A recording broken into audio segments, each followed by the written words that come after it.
Buenos días, buenas noches, colegas. ¿Cómo están? Gusto en saludarlos.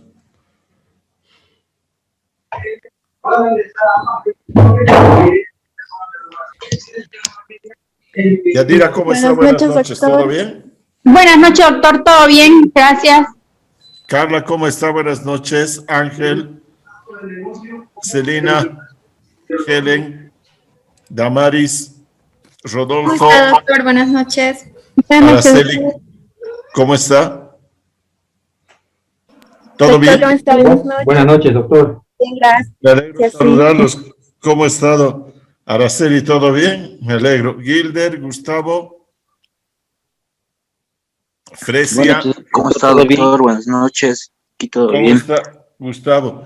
He recibido sus trabajos, entonces voy a darles una lectura a todos ellos. Algunos se han extendido bastante, tienen hasta 10 planas, otros tienen 4. Les había pedido una y media, unas 3 aproximadamente. Entonces, me va a llevar un poquito más leer, pero bueno, ahí está. Les agradezco por sus envíos.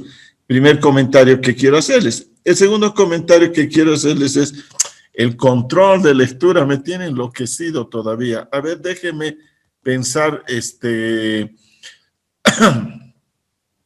¿qué les puedo dar? Porque tampoco quiero apretarlos. ¿Estarían interesados en hacerme en este caso sí, unas 2 planas de la importancia de los contratos comerciales en el comercio internacional? Sí, no hay problema, claro que sí.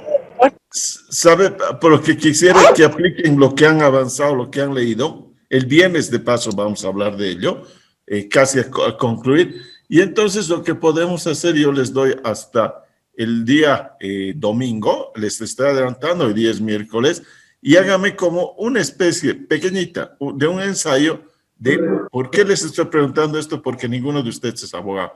Entonces me gustaría, estoy pidiéndoles entonces este tema, la importancia de los contratos comerciales en el comercio internacional. ¿De acuerdo? Me gustaría que muchas de sus ideas puedan sostenerlas también con bibliografía.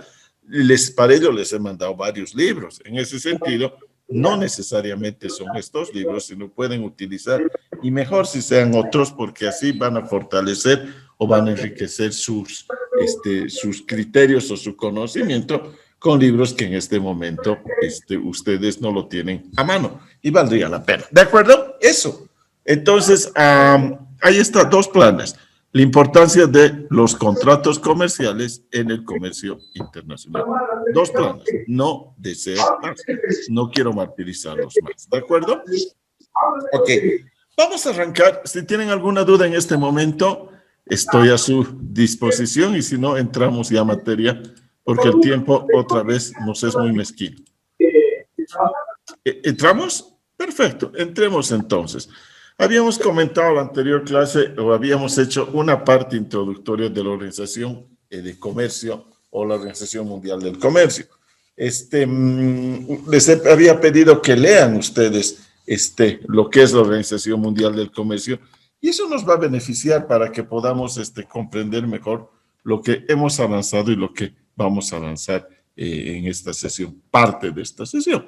Habíamos señalado de que la Organización Mundial del Comercio procura ¿qué? Liberalizar el comercio, pero no solamente ello, sino que también es una determinación o es una medida destinada a proteger en algunos casos y entonces vean que no es un enemigo del proteccionismo a pequeñas economías, es decir, de pequeños países o de países pobres, o también proteger el comercio cuando se presenta alguna serie de circunstancias como puede ser las enfermedades, pueden ser plagas, y necesita entonces detener de alguna manera o controlar que no porque hay un comercio liberado tengamos que inundarnos de plagas. Y les comentaba, por ejemplo, que Chile hábilmente, ya les comenté en una anterior clase, usa los controles fitosanitarios contra Bolivia como una medida paransanaria, manejando precisamente que Bolivia tiene una plaga que es de la mosca de la fruta y ellos no la tienen. En ese sentido, ahí está un ejemplo de que no todo va a ser liberalización. La segunda característica que habíamos señalado era que va a ayudar a orientar las políticas comerciales de los estados y procurar orientarlos en este sentido para que haya una mayor eficiencia y una mayor, en este caso, celeridad en sus procesos de circulación de las mercaderías. Mercaderías que dijimos se dividen en bienes, servicios y propiedad intelectual. ¿No es verdad? O sea que hay mercaderías o bienes, servicios y propiedad intelectual. Y finalmente dijimos que es un catalizador para la solución de las controversias que se presentan entre sus estados miembros, y había concluido señalando que le hizo mucho, mucho bien a las economías del mundo, y particularmente en este momento a la más destacada, que es precisamente la economía china, el ser parte de la Organización Mundial del Comercio, que empezó o arrancó el 1 de enero de 1995. Les dije que había temas pendientes y eso estaba en la convención, lo que se llaman sus rondas de negociaciones, que en este caso es precisamente la, ¿qué se llama? La ronda de Doha, donde tienen temas pendientes que deben ser resueltos. ¿Cuáles son, por lo tanto, cerremos esto, cuáles son los propósitos y objetivos de la Organización Mundial del Comercio? A grosso modo, son administrar los acuerdos comerciales. Hay 3 acuerdos comerciales: bienes, servicios, propiedad intelectual. La otra, servir de foro para las negociaciones comerciales. En pocas palabras, ellos sirven como anfitriones o sirven como un muy buen huésped para que los estados miembros puedan fortalecer sus negociaciones comerciales a nivel bilateral y a nivel multilateral. Eso que quede claro. Vamos a hablar en la segunda parte de esta clase, pues, cuando que me van a perdonar si me extiendo unos 10 o 15 minutos más, pero va a hacer falta de los procesos de integración regional. La tercera, resolver las diferencias comerciales. La cuarta, y eso lo vamos a hablar, contratos y resolución de conflictos, vamos a hablar en la próxima clase. La cuarta es examinar las políticas comerciales nacionales, que vamos a señalar como uno de los grandes principios que regulan o determinan lo que es la Organización Mundial de Comercio. Ayudar a los países en desarrollo en cuestiones de política comercial, prestándoles asistencia técnica y organizando programas de formación a su gente. Y finalmente, cooperar con otras organizaciones internacionales involucradas en el tema. Una de las más cercanas es precisamente la OMPI, o la Organización Mundial de Propiedad Intelectual, donde se regula la negociación precisamente de lo que es la propiedad intelectual, dividida en derechos de autor y propiedad industrial. ¿De acuerdo? Me encantaría dar un módulo sobre eso. Eso es otra cosa, es todo un tema, ¿no es verdad? Lo mismo que hay todo un tema sobre servicios, y les voy a recomendar en este momento que ustedes lean la Convención de Viena sobre comercio de mercaderías de 1980. Estoy repitiendo, es muy importante. ¿Por qué? Porque eso les va a servir precisamente para que vean cómo se regula de una manera uniforme. Uniforme, no he dicho única, uniforme. Aquí hay una diferencia. Los organismos internacionales procuran, en algún caso, uniformar de manera, establecer un solo tipo de contrato, y en otras circunstancias, cuando no pueden uniformar, como este contrato de compraventa de mercaderías internacional, van a armonizar. Son dos objetivos o propósitos que tiene. Si no hay un instrumento único, por lo menos que sean homogéneos. Ejemplo, el único o el uniforme, en este caso, es el referido a esta Convención Internacional sobre la compraventa de mercancías, o Convención de Viena de 1980. En cambio, ustedes que conocen, y vamos a hablar un poquito de ello en la clase del viernes, o si no se puede ello, dar un modelo, una ley, un modelo por ejemplo, como el de arbitraje y conciliación que tenemos a nivel de lo que es el CENUDMI, que es la Comisión de Naciones Unidas para el Derecho Mercantil, y que los países han recogido para que sea el modelo de sus leyes de arbitrajes.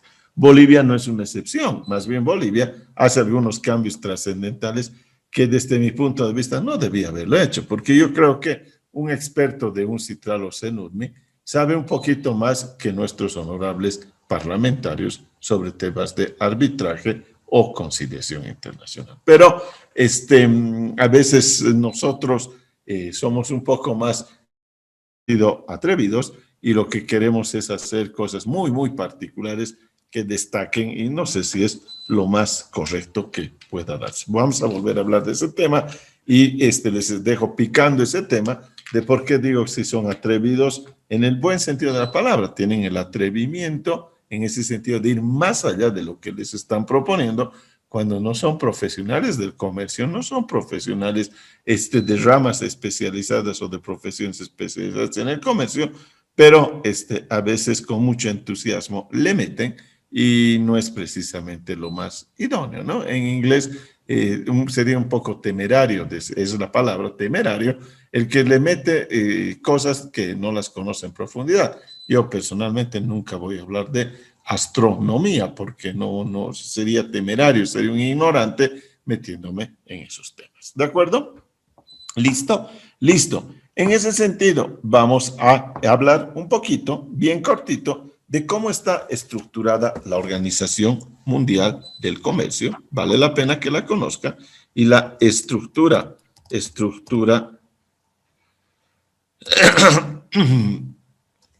de la OMC es la siguiente. En el primer nivel, y por eso estoy poniendo con el número 1, está precisamente la conferencia ministerial. ¿Qué significa la conferencia ministerial? La conferencia ministerial no solamente es de ministros de economía o de comercio, puede ser ministros de agricultura, puede ser ministros de agroindustria si tienes, puede ser ministros que manejan la propiedad intelectual, los servicios, etcétera, etcétera. En pocas palabras, te está hablando de que el top es una conferencia de ministros especializados sobre un determinado tema que es parte de la, precisamente, de la agenda o de la temática de la Organización Mundial del Comercio. Puede ser bienes, puede ser servicios, puede ser propiedad intelectual, puede ser productos agrícolas, pueden ser textiles, pueden ser productos terminados, pueden ser productos como commodities, etcétera, etcétera, etcétera. La conferencia ministerial, por lo tanto, no está restringida solamente, insisto, a ministros de comercio exterior o comercio en el estricto senso de la palabra. Va mucho más allá. Esa es la gran instancia. Generalmente estas conferencias ministeriales se realizan anualmente y en algunos casos hasta bienalmente. ¿Por qué? Porque necesitas tener una agenda muy específica y temas que necesitan fortalecerse o necesitan profundizarse en materia de comercio internacional. Todos los estados, obviamente que tienen su representante y para su conocimiento, y esto es derecho internacional público, todos los estados son jurídica y políticamente iguales.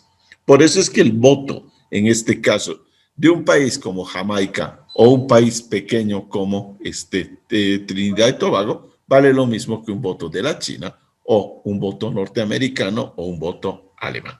Igualdad jurídica y política. Donde no hay igualdad es en la económica. Eso ya no se puede regular. Lamentablemente para muchos países que les gustaría ello, procurarían eso más, pero eso es imposible. Hay países que tienen ingresos per cápita muy elevados y hay países que tienen ingresos per cápita muy, muy bajos y sus economías son muy pequeñas y otras son gigantescas, como les hice la comparación en Estados Unidos y el valor del comercio boliviano es 0.0004 dentro de lo que es el comercio internacional, o sea, nada. Recuerden que cuando encalló este buque Evergreen en el canal de Suez, se perdía en comercio internacional, ¿cuánto? 10.000 millones de dólares diarios. ¿Por qué? Porque el comercio, y se van a acordar de mí cuando lleven este transporte marítimo y los fletes y ese módulo, y pregúntenle a su profesor, el 86% del comercio internacional se maneja por barco. Barco. Un avión no es nada. Han visto, ese buque tenía 4 cuadras, 400 metros. Se dan cuenta la cantidad, en este caso, ¿qué se llama? De containers que manejaba. Es una locura. Yo vi una vez en el puerto de Veracruz, que es muy importante, es el ingreso a México del comercio de Europa, parecían cajitas de fósforo los containers que iban sacando, miles. E inmediatamente quitaban uno, como en Jenga metían otro. Entonces no quedaba vacío, estaban optimizando tiempo y obviamente espacio para hacer el transporte marítimo. Es una locura especializarse en tema de comercio marítimo. Te puede generar, y les estoy dando una pauta, si alguien quiere hacer una maestría o algo así, te puede generar una muy buena fuente de trabajo. Imagínense trabajar para Hapag Lloyd, para Merckx o para alguna de estas empresas gigantes, que va a ser asesoramiento logístico para estas empresas navieras, es una locura. ¿De acuerdo? Conferencia ministerial. Inmediatamente debajo de la conferencia ministerial está el Consejo General. ¿Qué es el Consejo General? Está compuesto de los embajadores, representantes permanentes de los estados pertenecientes a la Organización Mundial del Comercio. ¿Quiénes son los embajadores representantes permanentes? Son los que están acreditados por los gobiernos ante la OMC. Esto está en Ginebra, ustedes saben ello, y entonces estos señores se reúnen. Por eso se llaman representantes permanentes, porque están acreditados ante la organización, se reúnen periódicamente, viven en Ginebra y ellos tienen reuniones muy, muy periódicas, muy continuas, pueden ser hasta semanales o 2 o 3 veces por semana y tienen una asamblea general de la OMC. Y lo que van a hacer en ese consejo, precisamente que está constituido por los embajadores o jefes de misión ante la Organización Mundial del Comercio, es precisamente hablar o determinar la temática, miren, la agenda de las reuniones que se van a dar precisamente en los 3 acuerdos que tenemos, en los acuerdos de bienes, en los acuerdos de servicios y en los acuerdos de propiedad intelectual. ¿Qué más hace este Consejo General? Genera reuniones de examen de las políticas comerciales. Señores, es muy complicadito, hablaríamos esto en profundidad, pero es muy sensible que un país denuncie a otro país que está violando sus políticas comerciales. ¿Por qué? Porque hace que los otros países puedan parar orejas y decir, a mí también me está haciendo eso, a mí también me está haciendo eso, y te metan a un conflicto o a una solución de un conflicto, te denuncien y tengas que ir a lo que se llaman los paneles para la resolución de conflictos en el marco de la Organización Mundial del Comercio.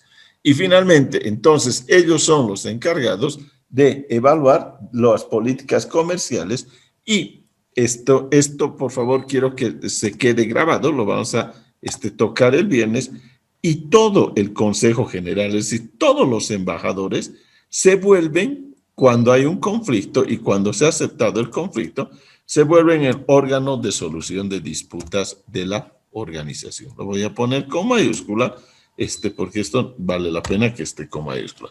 Es decir, cuando hay un conflicto, los que van a velar por el correcto funcionamiento y por la correcta ejecución del proceso de resolución de conflicto son todos los Estados miembros. Si ustedes me preguntan, el mecanismo de solución de conflictos de la Organización Mundial del Comercio es cuasi perfecto. ¿Y por qué es cuasi perfecto? Porque desde 1948 ha ido mejorando su procedimiento. Por eso, todas sus debilidades durante estos casi 70 años ha ido depurando, y entonces precisamente ha llevado adelante un procedimiento muy, muy lindo, que valdría la pena que lo profundicen si es que tienen algún otro módulo o en algún otro diplomado. Esto entra en solución de disputas y lamentablemente no nos corresponde tocar eso en este módulo. ¿Ok? ¿Listo? Listo. Debajo del Consejo General están los consejos, los consejos. Estos son los consejos de comercio. Les había dicho que el Consejo General supervisa las actividades de los consejos comerciales, de bienes y propiedad intelectual. ¿Qué es lo que van a hacer ellos? Estos consejos, obviamente, son los técnicos, ¿no es verdad? Esos señores van a manejar, en pocas palabras, los temas relacionados con el comercio que involucran a, precisamente, bienes o mercaderías, ¿qué se llama? Servicios y propiedad intelectual. ¿De acuerdo? Y finalmente, en la parte ya técnica, en la parte que es la que trabaja, son los tecnócratas, pero no es la política, encontramos en este sentido un número de lo que se llaman comités y grupos de trabajo. Son quienes van a ir trabajando los nuevos temas que pueden ser necesarios o han sido solicitados precisamente por los Estados miembros para tocar, o los temas pendientes y cómo pueden depurarlos. Un grupo de trabajo, por ejemplo, puede hacer una convención internacional en materia de comercio. Ese grupo de trabajo puede tocar el tema, digamos, si hubiera un conflicto, en este caso, sobre el área textil. Entonces, son las partes más técnicas. Lo que nos interesa a nosotros dentro de esta estructura, o dónde participaríamos, el país, en la conferencia ministerial y en el Consejo General de Embajadores Representantes Permanentes, la instancia, si ustedes quieren, que está radicada en Ginebra, y finalmente acá, en estos consejos comerciales de servicios de bienes y propiedad intelectual. ¿Por qué? Porque aquí van a ir tus funcionarios, no iría el embajador, pero cada misión tiene acreditada un número importante de funcionarios y entonces son los que van a participar en los consejos de los tres sectores del comercio. Bolivia tiene muy poco personal ahí. Creo que son una embajadora representante permanente, un embajador, creo que es embajadora, una señora que me sorprendió en su discurso, pero me sorprendió ingratamente, no gratamente, porque fue una de las primeras designadas por el gobierno del señor Arce, pero fue un discurso que no tenía nada que ver, no sé para qué usó la palabra, porque parecía que no conocía nada de comercio. Bueno, pero ella ha ido y debe tener 2 o 3 funcionarios. Entenderán que van a designar a uno de ellos, a cada uno de los consejos, me imagino, en los cuales vas a participar. Bolivia, en el de bienes, servicios y propiedad intelectual, somos muy pobres o estamos muy limitados. Por eso es que, insisto, no nos gusta hacer acuerdos de libre comercio. ¿De acuerdo? Listo. Y finalmente, aquí estoy poniendo un poquito más abajo, está la secretaría o la dirección general. La Dirección General de la Organización Mundial del Comercio en este momento tiene a una dama, no sé si se han enterado, general, tiene una dama que es de origen africano. Esta señora es nigeriana. En Nigeria, para su información, es la economía más importante del África. Nos han contado cuentos de que Sudáfrica, no, es Nigeria. Nigeria es el país más poderoso, por lo menos del África negra. En la parte superior, en la parte del Magreb, puede estar, y más importante, es muy rica, Libia, Marruecos, Argelia, está en esa parte, pero en la parte del África negra, Nigeria es mucho más importante que Sudáfrica, créanme. A veces hay una imagen de que Sudáfrica, no, Nigeria es un país muy importante. Otro país que es muy importante es Kenia. Kenia es un país muy importante. Y arriba, ahora está Etiopía, es un país muy importante también. ¿De acuerdo? Recuerden, son 53 países dentro de lo que es el África. La dirección general es el aparato administrativo. Van a hacer, en pocas palabras, gestión de todo lo que digan estos. Y la dirección general tiene que cumplir a través de las resoluciones o decisiones que tomen estos tres grupos, ellos tienen que hacer cumplir. En pocas palabras, no pueden hacer ni más ni menos, solamente lo que se les ha instruido. Obviamente que tiene una importancia fundamental ser director general del OMC, mucho, al que el anterior era un señor Acevedo, brasileño, ¿de acuerdo? Y antes de él, ya les he dicho en algún momento, fue Monsieur Pascal Lamy, que en verdad ese es mi ídolo en materia de comercio internacional, porque fue el hombre que le metió con todo su entusiasmo y amor por el comercio internacional, hasta ver que la ronda de Uruguay concluía con la creación de la Organización Mundial del Comercio. ¿Tienen alguna duda? ¿No tienen dudas? Vamos a ver que hay tres principios sobre los que se maneja la Organización Mundial del Comercio, y una de ellas se llama Trato de Nación Más Favorecida. Trato de Nación Más Favorecida. La otra se llama Trato Nacional. Y la otra son exámenes de las políticas comerciales. Voy a ser muy sucinto en esto para poder, avanzar hacia los procesos de integración. Si no hay estos tres principios, si no los respetan estos tres principios, los estados miembros de la organización deberían salirse. ¿Y por qué he sido tan enfático en este sentido? Porque no sé si estoy equivocado en el número, pero dentro de la Constitución Política del Estado boliviano, cuando hablamos de las inversiones, creo que es el artículo 320, no sé si estoy equivocado, manifiesta este artículo que se va a dar prioridad, prioridad a las inversiones nacionales respecto a las ¿qué se llama? A las externas o a las exteriores. Y eso es absolutamente un despropósito.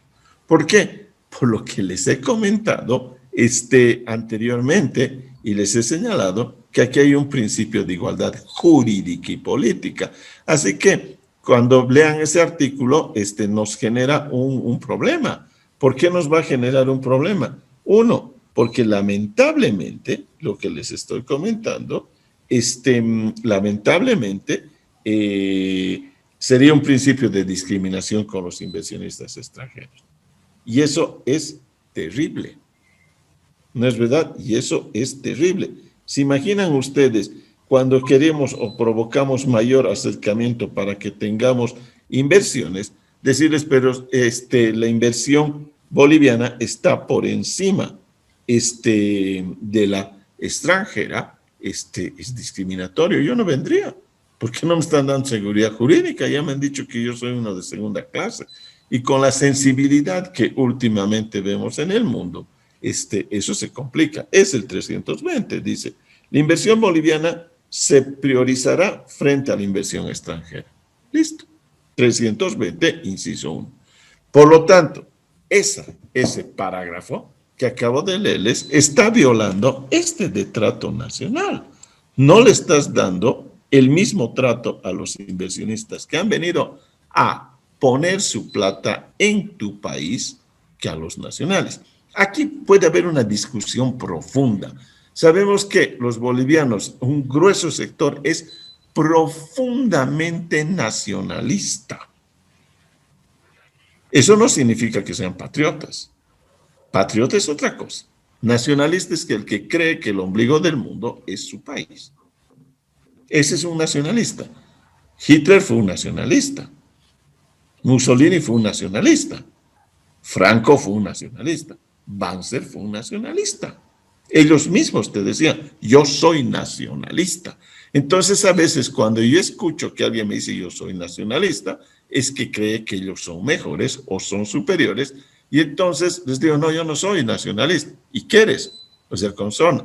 ¿Me dice, internacionalista? Ah, vende patria. No. Yo creo en la apertura de los mercados, del vínculo con los otros estados. En cambio, les digo, pero soy internacionalista, pues soy patriota. Es otra cosa. Amo este país. Que es totalmente distinto al nacionalismo. Insisto, esta es una categoría política. Solamente que en Bolivia, para demostrar que somos muy querendones del terruño, decimos, yo soy nacionalista. Pregunten a Hitler. Miren lo que hizo Hitler. Pregúntenle a Franco. Pinochet decía que era bien nacionalista. Entonces, ese es el tema. El ombligo del mundo es este. Y entonces, el primer principio que estoy tocando es el del trato nacional. ¿Y qué significa ello? Que cuando hablamos del trato nacional, debes dar un trato igualitario a tus nacionales y a los extranjeros. ¿Por qué? Porque estos extranjeros que han venido a tu país se están acogiendo a las normas jurídicas de tu país y están cumpliendo con todos los requisitos, con todas las condiciones que tú le estás poniendo para poder ser parte de tu economía. Ya sé, hay un odio y amor a las inversiones extranjeras en los países en desarrollo. Créame que mi tesis de licenciatura fue precisamente las empresas transnacionales.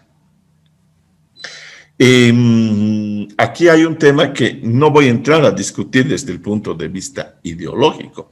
Voy a hablar desde un punto de vista económico. Y el primer gran tema es, ¿quieres inversión extranjera, sí o no? Porque si tú me dices que no quieres, ni los busques. Pero yo recuerdo que el señor Morales se marchó. Solamente voy a recordarles 3 viajes. Uno se fue a Arabia Saudita, otro se fue a Nueva York y al desayuno en el Four Seasons, y otro dice que fue a Rusia cuando se inauguraba el Mundial a traer inversiones. ¿Se acuerdan? Inversiones. Entonces, ¿necesitamos o no necesitamos? O sea, ¿cuál es el discurso? ¿Quieres inversiones extranjeras o no quieres? Si la respuesta es sí, quiero. ¿Por qué? Porque como, insisto, tiene factores positivos, para otros tiene factores negativos. ¿Y con qué vas a desarrollar, pues, o con qué vas a explotar tus materias primas? El ejemplo más claro, les he contado lo del litio. ¿No es verdad? Les he contado lo del litio. ¿Han visto en este momento? Hay un emprendimiento, les voy a mandar, a propósito de lo que hemos hablado, de la automotriz, creo que es Volkswagen, alemana, que con les dije que se fueron los de Litco al salar del hombre muerto a la Argentina y ya han hecho un acuerdo para dotarles de todo el litio que necesitan para sus autos autónomos o eléctricos que van a hacer como una próxima generación, creo que empieza en el 2025. Les voy a mandar.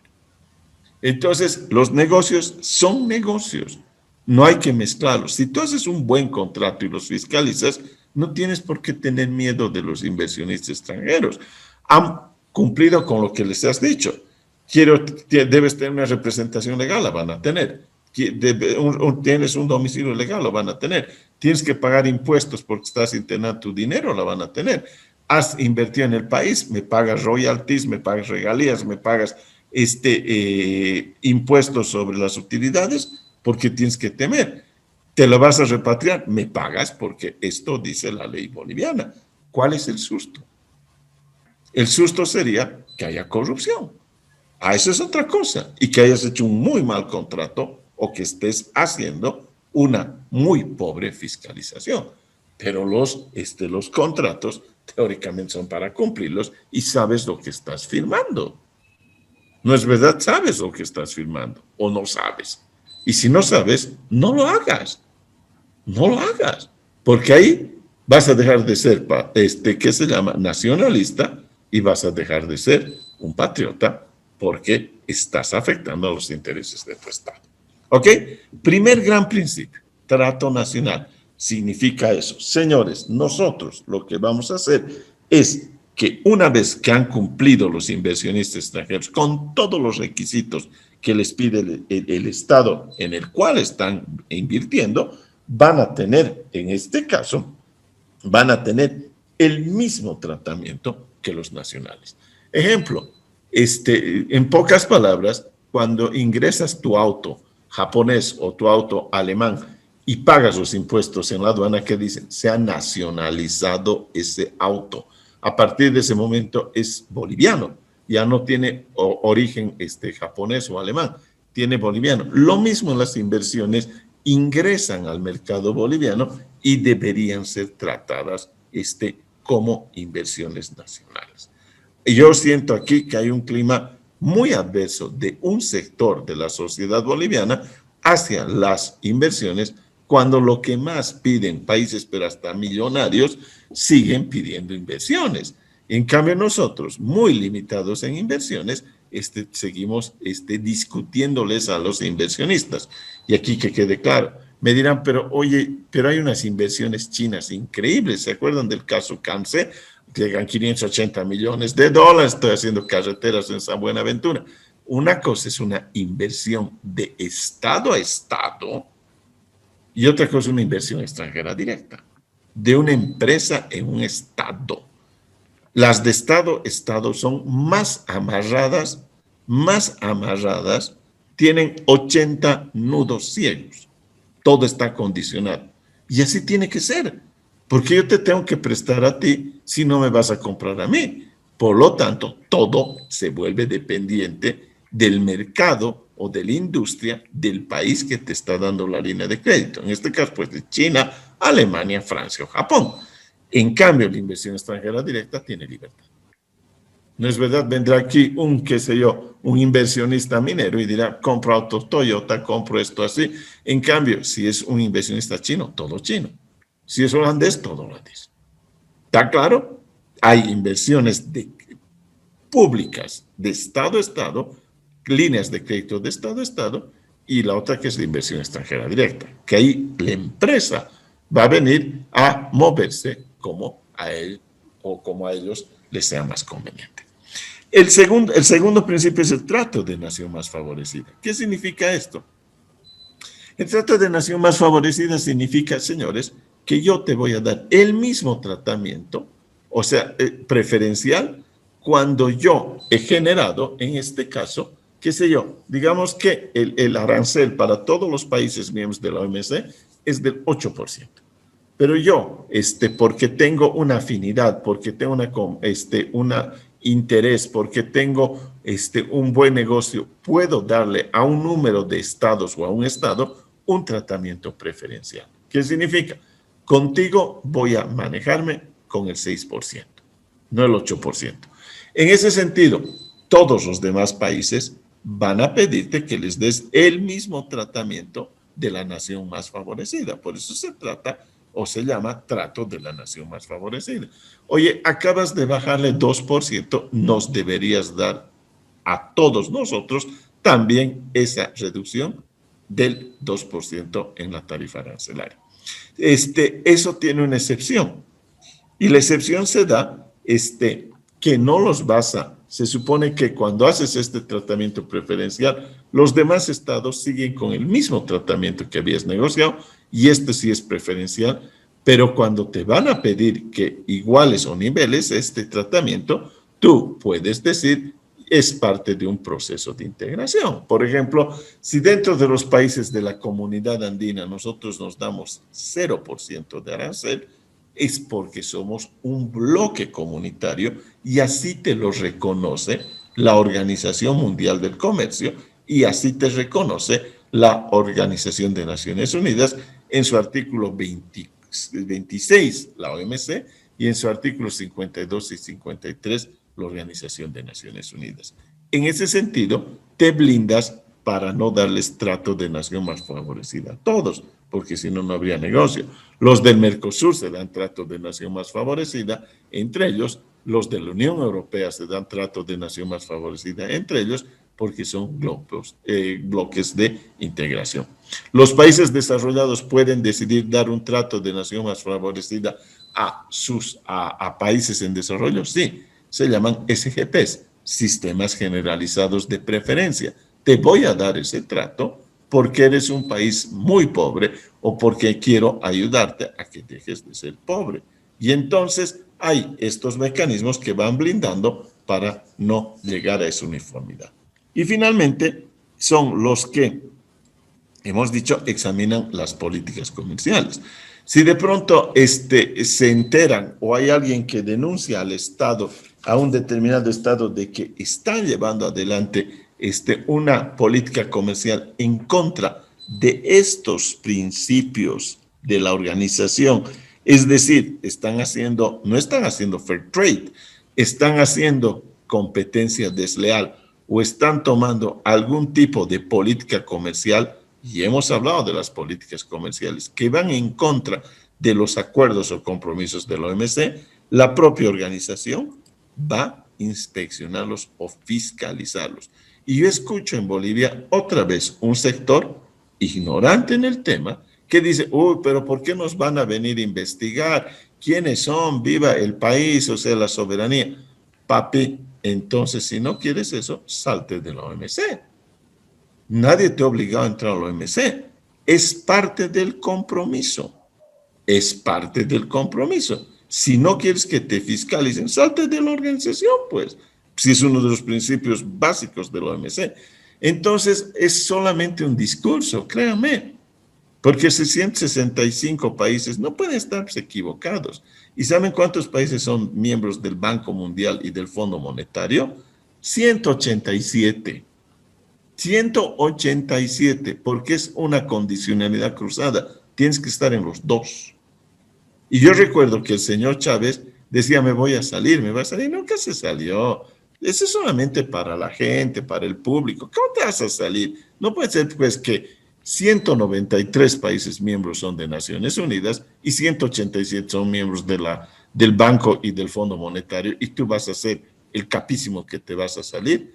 Vamos. O sea, eso es mentiroso, eso no es cierto, es falso, no te vas a salir. Un poquito menos, con menos Estados miembros está la OMC, pero es del 95. Muy pronto va a alcanzar ese número, y entonces cuando digas, es que me están afectando en mi comercio internacional, me voy a salir de la OMC, vamos.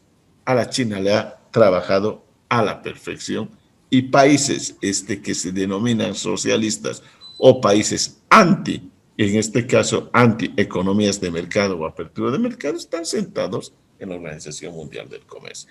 ¿Para defender sus políticas? Sí. ¿Y para qué? ¿Para qué más? Precisamente para adoptar las políticas comerciales o los compromisos que tiene la Organización Mundial del Comercio. ¿De acuerdo? ¿Listo? Listo. Por lo tanto, tienen que los países generar políticas comerciales transparentes con todos los demás estados. No puedes estarles poniendo medidas arancelarias o pararancelarias o competencias desleales. No puedes hacer dumping social, no puedes hacer dumping ecológico. Para eso está el organismo. Y muchas veces, créanme que con la China se han hecho de la vista gorda. Se han hecho de la vista gorda. Ahora ya no. Pero los primeros años, se hicieron de la vista gorda con el dumping social y con el dumping ecológico. Recuerden que la China, Beijing, dicen, yo conozco Beijing, me han contado que está recontra contaminado. En ese sentido, son muy, en ese sentido, están contaminando muchísimo para llevar adelante sus programas de desarrollo económico. Salud versus desarrollismo. ¿No es verdad? Bolivia, yo recuerdo que el señor García Linera dijo, vamos a ser un estado desarrollista. Así que está claro, está bien, tiene que ser uno sincero y decir, no, con el medio ambiente estamos enemistados. Nuestra política es ser desarrollista. Está bien. Entonces la gente va a saber a qué atenerse. No tienes por qué mentir. Hay que ser transparente. Y entonces la gente dirá, sí, hay que desarrollarnos, hay que contaminarnos y tener más fábricas, no sé qué, le meto. Otro vendedor te dirá, vamos a ser menos industrializados, le meto. Cada cual elige el programa o el paquete que te han ofrecido. ¿Alguna duda sobre lo que les he Doctor, señalado sobre la OMC? Le escucho, por favor. quería consultarle. Bueno, yo he leído que en el caso de China, por ejemplo, tienen una cláusula de trato de nación más favorecida en cuanto a la carne, para la importación de carne, pero con Bolivia. Sí. Quería consultarle, en este caso, como es un principio, ¿es obligatorio que ellos lo cumplan o pueden hacerse lo de la vista gorda? Si tienes un trato de nación más favorecida con Bolivia, debes cumplir. Solo con Bolivia. ¿Por qué? Cuando diga Argentina, Paraguay o Brasil, yo también quiero tener lo mismo, porque somos parte de la organización todos igualitos, la respuesta es sí, pero le estoy dando un sistema generalizado de preferencia. ¿Por qué? Porque me ampara, eso dice el acuerdo de la Organización Mundial de Comercio en el 26 y en Naciones Unidas en el 52-53. Le voy a dar a este país un SGP, se llama, un sistema generalizado de preferencia. ¿Por qué? Porque su desarrollo económico es más pequeño, su economía es más pequeña, está saliendo de una crisis, quiero evitar que entre una crisis. Puedes decir cualquier argumento que te sea favorable para que los otros no te vayan a exigir ello. ¿Tienes todo el derecho? Claro que sí.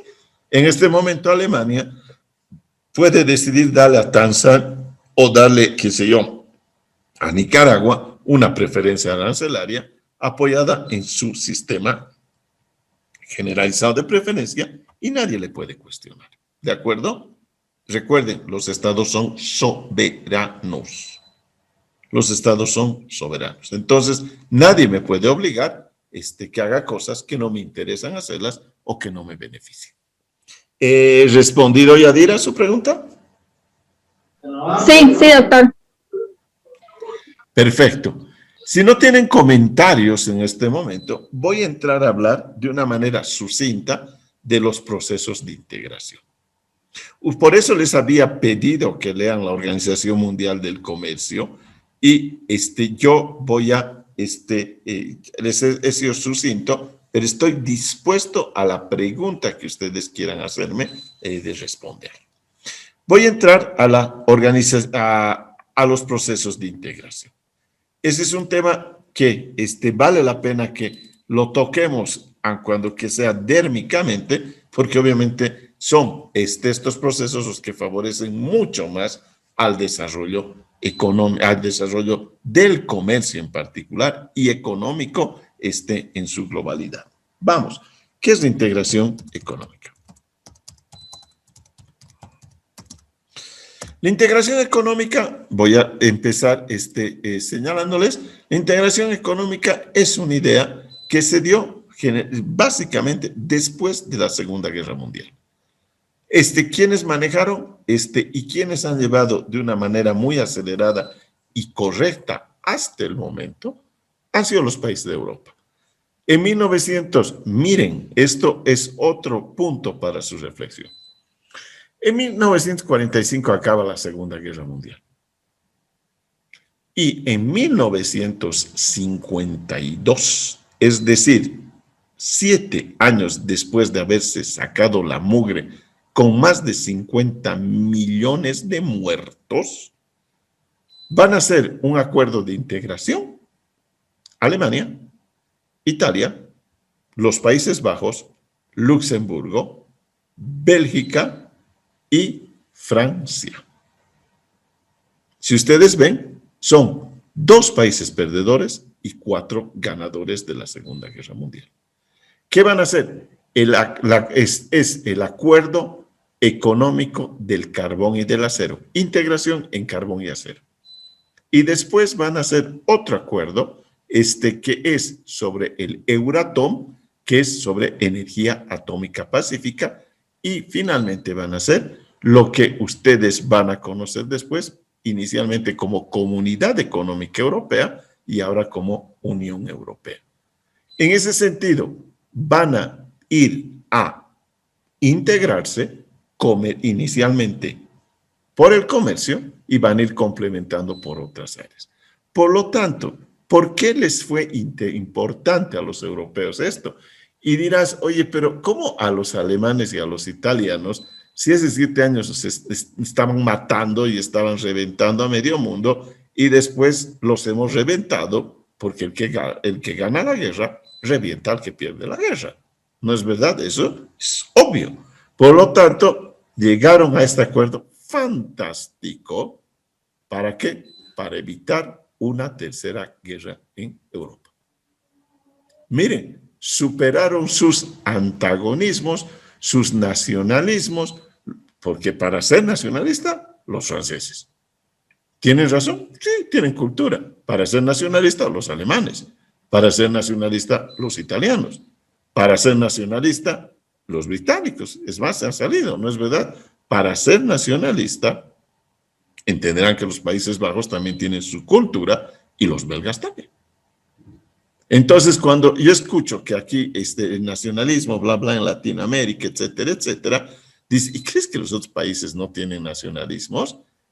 Vaya, y cuando esos nacionalismos se empiezan a manifestar con supremacistas o con tipos que no quieren a los migrantes, a dispersiones fascistas. Pero pues, ¿qué les he dicho? El nacionalismo lleva a sentirte que eres el ombligo del mundo, que es lo mejor. ¿Qué es lo mejor? Entonces, esa palabrita, de verdad, cuando yo escucho a mis maravillosas autoridades políticas hablar de ello, digo, ¿y este tipo sabrá lo que está hablando?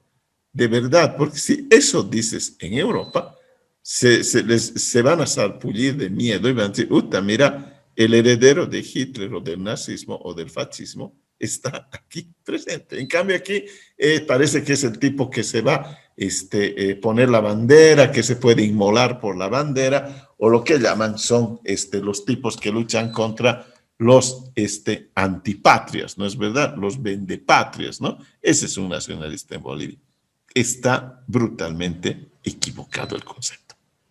Pero bueno, el discurso aguanta todo, pues entonces, y como nadie les cuestiona, le mete nomás. Pues entonces, ahí está. La pregunta es, ¿y por qué no se hace a cuestionarlo? ¿Para qué? Es la respuesta, ¿no? ¿Para qué? Si igual no te van a hacer caso, entonces relájate y ve las cosas que pasan aquí. ¿Para qué te vas a cuestionar algo que, quién sabe, es una discusión que no les interesa, una discusión teórica? ¿De acuerdo? Listo. Vamos con los procesos de integración.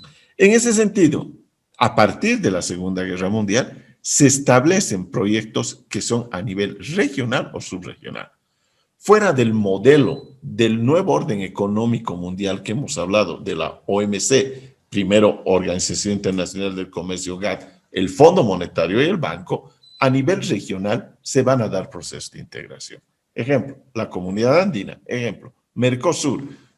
Otros ejemplos, la Unión Europea, ASEAN, se va a dar APEC, se va a dar, hay más de 2.500 acuerdos de integración en el mundo. ¿Está claro? 2.500. Casi a 10 por país, por NUCA. Bolivia responde a 11 organismos de integración. Si multiplican, está casi lo que acabo de decir, está casi perfecto. Ahora bien, ¿por qué la integración? Porque te ha aceptado el sistema internacional.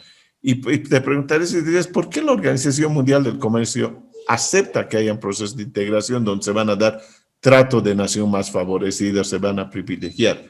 La respuesta es preferible dar ciertas concesiones para que desarrollen los objetivos que tenemos nosotros en bloques más pequeños a que no estén dentro del organismo.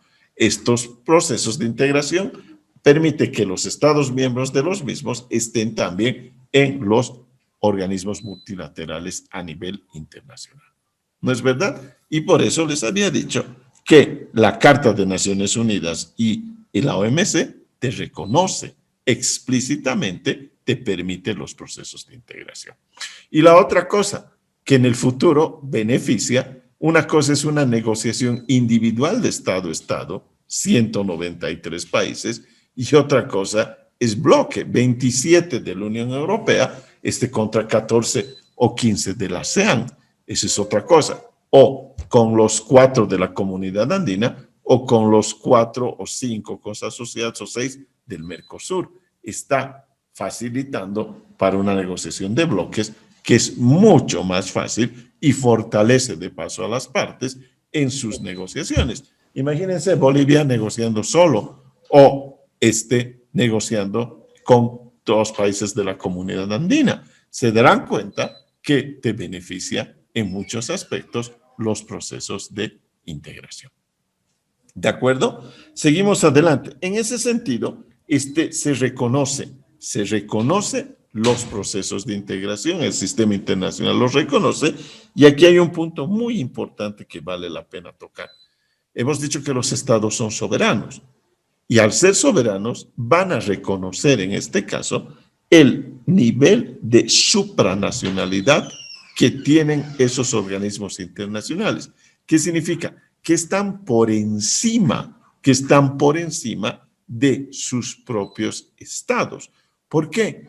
Obviamente, en el caso, voy a explicar en este momento, en el caso de la Comunidad Andina, está Colombia, Ecuador, Perú y Bolivia.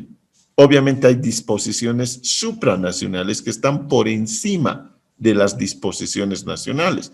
Dirás, uy, pero es una intervención. No, los congresos y los estados han aprobado esas disposiciones en función a su soberanía y lo que dice su sistema jurídico. ¿Para qué? Porque ven que les va a beneficiar llevar adelante esos procesos de integración.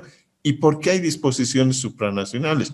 Muy simple, pues, señores, porque tiene que regularse en los estados miembros de los estados partes de ese organismo de integración. Por lo tanto, la supranacionalidad no te está conculcando tus derechos, otra vez, ¿no? Ahí entra gente que dice tu soberanía. En ese caso, los 27 estados miembros de la Unión Europea cuestionarían tener un proceso, porque ahí sí hay todo un sistema de supranacionalidad que te toca temas, pero no solamente económicos, comerciales, fiscales, educativos, de salud, de infraestructura, de hidrocarburos, de qué más quieren, agrícolas, agroindustriales, etcétera, etcétera, etcétera. El único que no toca en este momento es el político. Y el político, si hubiéramos tenido tiempo, les contaba por qué no toca. Les faltó tiempo y les faltó tino para poder llevar a Europa a lo que se hubiera llamado, y en este momento pudo haber, los Estados Unidos de Europa. Uno de los factores para que se salgan los británicos fue ese mal tino. Se los estoy comentando. ¿Ok? ¿Listo? Listo. Por lo tanto, la integración va a empezar con la integración comercial. Después es el primer paso. Y después vamos a entrar a otros pasos u otras áreas donde vamos a profundizar esa integración. ¿De acuerdo? La integración, cuando hablamos, puede regular transporte, insisto, puede regular transporte de carga terrestre, aéreo, marítimo, puede regular temas de salud, temas tributarios, temas de educación, temas lo que ustedes quieran. Pero eso ya es un paso mucho más profundo es una etapa más profunda de los procesos de integración. Voy a darles 4 o 5 definiciones sobre lo que es integración y vamos a entrar a ver cuáles son esas etapas. Dice, la palabra integración viene del latín integratio y según el diccionario de la Real Academia de la Lengua, significa acción y efecto de integrar o integrarse, constituir las partes un todo, unirse a un grupo para formar parte de él. Leon Lindberg señala y dice, la integración es definida como los procesos por los cuales las naciones anteponen el deseo y la capacidad para conducir políticas exteriores e internas, clave de forma independiente entre sí, buscando, por el contrario, tomar decisiones conjuntas o delegar su proceso de toma de decisiones a nuevos órganos centrales. Yo le cambiaría a Lindbergh órganos centrales, no, supraestatales, porque están encima de las normas nacionales. La Constitución Política del Estado Boliviana, en su artículo 256, reconoce expresamente la en este caso, la supranacional de las normas de integración. Así que no hay por qué asustarse. Jorge Mariño, que es uno de los más interesantes estudiosos de integración, dice, se entiende por proceso de integración, dice, regional, el proceso convergente, deliberado, voluntario, fundado en la solidaridad gradual y progresiva entre dos o más estados sobre un programa de acción común en aspectos económicos, sociales, culturales, políticos, etc. ¿De acuerdo? ¿Listo? Listo. ¿Qué dice la Comisión para América Latina y el Caribe, la CEPAL, con sede en Santiago de Chile, sobre lo que es la integración? Para que veamos cuál es el sentimiento que tienen los estudiosos de los temas económicos latinoamericanos y caribeños. Dice, es un proceso donde dos o más naciones conciertan o comienzan a trabajar por unirse para formar un solo mercado. Para esto es necesario realizar una serie de acoplamientos de las estructuras y las políticas nacionales que exige, a medida que avanza y se profundiza, la creación de órganos supranacionales que permiten una coordinación política cada vez más estrecha. Y finalmente voy a acabar con Bela Balazs, que se supone que es la autoridad máxima en estudio de integración. Bela Balazs es un húngaro. Y Bela Balazs señala que en integración económica también es un proceso considerado así como un proceso que incluye varias medidas para abolir la discriminación entre unidades económicas pertenecientes a diversos estados nacionales, pero además da sentido de movimiento de cambios en el tiempo, contemplado como un estado de cosas, puede presentarse con la ausencia de varias formas de discriminación entre economías nacionales. ¿Complejo Bela Balazs para definir? Sí, pero vamos a sacar algunos elementos que vale la pena que consideremos dentro de la integración. En este sentido, ¿por qué avanzo bastante rápido? Porque ustedes tienen la grabación. Entonces prefiero darles materia, no ser tan lentito, para que puedan ustedes consolidar después con los libros que tienen o con este maravilloso aparato que se llama Google, que está aquí, y en ese sentido profundizar los conceptos o las categorías que les estoy dando. Un punto antes de seguir. Aquí mezclan, y este es un error de algunos autores que no son juristas, miren, que hablan de naciones y estados. La nación es una categoría sociológica. La nación aymara, la nación tupi-guaraní, la nación quechua, son unas categorías sociológicas.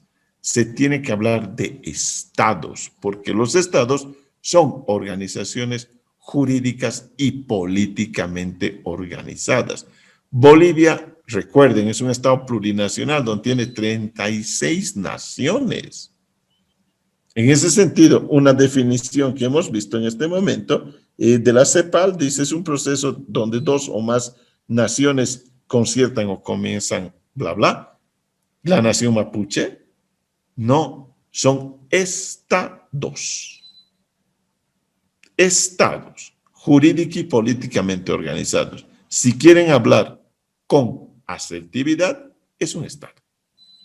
¿No es verdad? Yo, personalmente, han escuchado estado, estado, estado, estado. Jamás nación, porque es una categoría sociológica. Y al ser categoría sociológica, no tiene el elemento político. Por lo tanto, una nación no se asemeja a un estado. Y la segunda cosa, hay otra palabra que a mí me choca. La patria. La patria. Yo la veo desde un punto de vista de educación cívica, ¿no? La patria. Lo que estamos estudiando son las acciones o funcionamientos de los estados. ¿De acuerdo? ¿Para qué vamos a darle vuelta? Sí, usamos sinónimos, sí, muy bien, pero a veces no son correctamente ejecutados. De acuerdo. Por lo señalado, en estas definiciones precedentes, hay 4 o 3 elementos que vale la pena señalarlos o destacarlos. 1, el proceso de integración es un proyecto incluyente.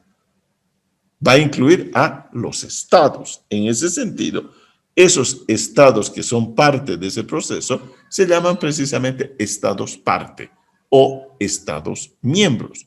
¿No es verdad? Son miembros o parte de esos procesos de integración.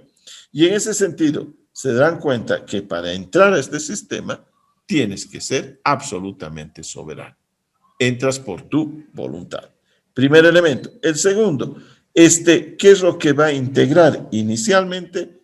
Arranca del comercio. Miren lo importante que es nuestra materia. El comercio es el primer paso. Después vendrán otros agregados u otras temáticas para la integración. El segundo, supone la realización progresiva de una serie de acciones de acoplamiento de las estructuras y profundizaciones de los órganos supranacionales. Vamos a ver, por eso es que quiero acabar hoy dándoles estas 5 etapas que señala Bela-Balazs. A partir de ello, es un punto más en profundidad, en profundidad, en profundidad. Vamos profundizando nuestro proceso de integración, ¿de acuerdo? Hasta que sea un proceso de integración político. No ha llegado Europa a ese punto de sofisticación. Les ha faltado. Y ahora la pandemia ha demorado. No es que no quieran, pero los está retrasando. Y la salida del Reino Unido los ha golpeado. Obviamente la salida del Reino Unido no ha sido una herida mortal, pero ha sido un golpe duro para el proceso de integración europeo. Y tercero, la construcción de los procesos de integración responde cada vez más a la necesidad objetiva de aunar esfuerzos para alcanzar el desarrollo.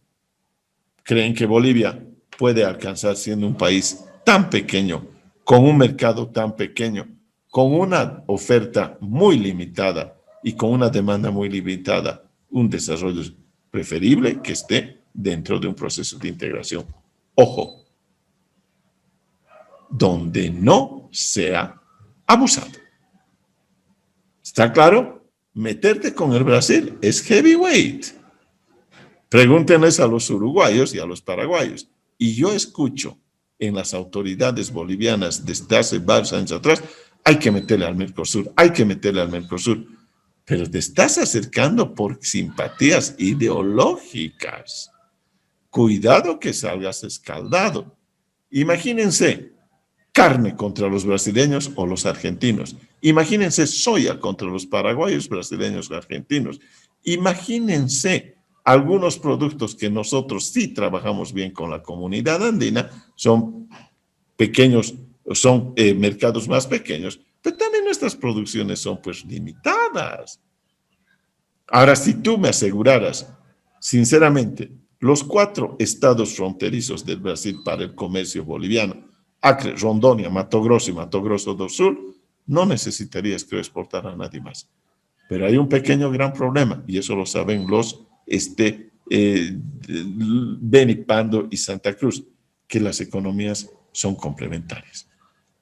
Entonces, producen lo que nosotros producimos en la región del llano. Y ese es un problema.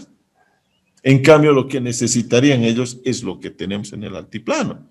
Minerales, tubérculos andinos, etcétera, etcétera. Ojo, la integración no es así por así. ¿Ok? ¿Listo? Listo. A partir de ello, hemos señalado las particularidades que debería tener un proceso de integración. Hemos dicho, los estados soberanos ingresan a ese proceso de integración. Los estados voluntariamente entran en forma deliberada y razonada. La otra son procesos complejos que van a empezar a armonizar para acabar en unificar estos procesos de integración. hemos visto que estas etapas son eminentemente progresivas. No se puede profundizar o saltar etapas porque necesitas ir, en este caso, conectando e interaccionando tus sistemas inicialmente económicos, comerciales, de los estados.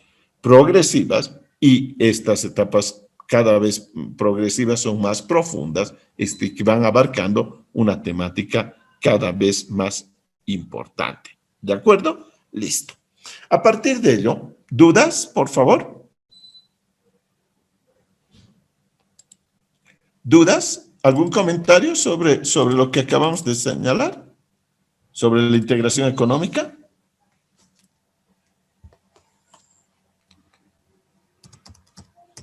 Doctor, una consulta. Dígame. Cuando, por ejemplo, en el caso de Bolivia, está en el grupo de la CAN, Sí. puede entrar a otro grupo, a otro bloque de integración, puede participar en varios, aparte de la CAN. Depende que digan los acuerdos. Hay acuerdos, por ejemplo, como el de Mercosur, que te exige que solamente estés en ese bloque. ¿De acuerdo? Por eso es que Bolivia tenía que salirse de la CAN y debería pensarlo no 2 veces, 10 veces. ¿Saben quién ya había pensado salirse? Jaime Paz Zamora. O sea, no estamos descubriendo la fórmula del agua tibia. Paz Zamora ha sido presidente del 89 al 93. Hace 30 años ya había considerado entrar a la comunidad o al Mercosur y salirse de la comunidad andina. ¿Por qué no lo hizo? Hizo un análisis de costo-beneficio y vio que el mercado peruano y el mercado colombiano eran más abiertos para los productos bolivianos que el brasileño o el argentino. En fin, imagínense, productos lácteos, productos cárnicos, productos textileros de la Argentina y del Brasil, zapatos, chamarras, suéteres, camisas. Be careful, mucho cuidado, cuidado que de pronto ahora que somos tan nacionalistas y odiamos a los vendepatrias que aperturan el mercado, cuidado, te estés entrando con tus patitas a un lugar donde no puedas salir por mucho tiempo y cuando salgas ya salgas escaldado. Pregúntenles a los paraguayos. Pregúntenles a los paraguayos. Estos señores no entienden o no leen. De verdad les digo, el Paraguay, créanme, está 100% controlado por la economía brasileña. Pregúntenles a los paraguayos. Todo, la banca es brasileña, las constructoras son brasileñas, los olleros son brasileños, los que hacen carne son socios brasileños con paraguayos. Y entonces, señores, no que queremos ser nacionalistas, cuidado, ese tema, por favor, deberían estudiarlo más. Otra vez, zapatero a tu zapato, no te hagas el piola porque quieres ser amigo de Fernández. O porque quieres ser amigo si es que retorna Lula. No, ellos van a hacer negocios. No están yendo a volverse la Madre Teresa de Calcuta o las monjitas ursulinas que te van a ayudar después en tu economía.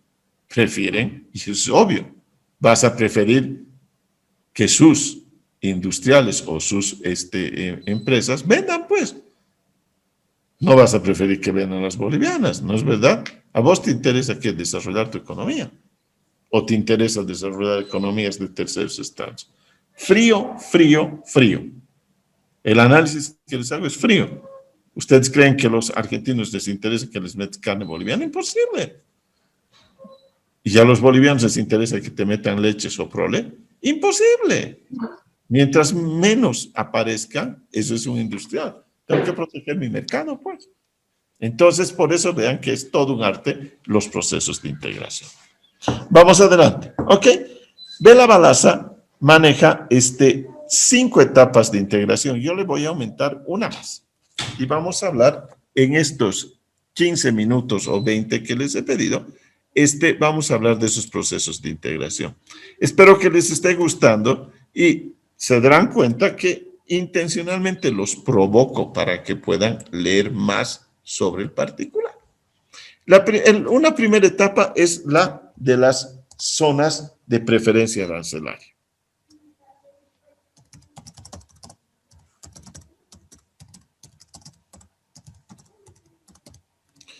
Lo que acabo de decirles, estos son los sistemas generalizados de preferencias o los SGPs. ¿Qué significa una zona de preferencia arancelaria? Para Bela Balazsa, voy a escribirles aquí el nombrecito más para que lo conozcan, Bela Balazsa. ¿De acuerdo? Para Bela Balazsa, la zona de preferencia arancelaria no es una etapa de la integración. ¿Por qué? Porque lo único que estás haciendo en este caso es un acuerdo mediante el cual un Estado compromete o se compromete unilateralmente con otro Estado a precisamente darle un trato preferencial a sus productos respecto a terceros estados por una motivación muy personal. Por ejemplo, el Canadá tiene un sistema generalizado de preferencias y puede decir, voy a darle a Bolivia y voy a darle a Nicaragua y por así decir a Honduras SGP. ¿Por qué? Porque quiere ayudarlos. No es integración, dice, solamente es un tratamiento preferencial en temas de comercio, pero absolutamente arancelario. Le estoy bajando su tasa, y es verdad, o sea, le estoy bajando el impuesto que pagan, o es más, les puedo dar hasta 0 impuesto. Un ejemplo de una preferencia arancelaria era el ATPDA o el ATPDA, que era ese acuerdo que se dio con los países andinos por el tema de la droga o el narcotráfico con los norteamericanos. Era una preferencia arancelaria que te daba Estados Unidos. ¿A cambio de qué? Todo se negocia. No hagas más producción de coca sedentaria. Y, por favor, contrólame un poquito más, pues, la producción de cocaína. No seas fregado. Estás creando, o estás, así de sinceros hablan, estás fabricando mucha coquita. Y lamentablemente, yo te pido que no hagas eso y a cambio de eso, fortalece otros sectores, otros rubros. Ahora, las autoridades decidirán si van a hacer eso o no. Y entonces, ahí está.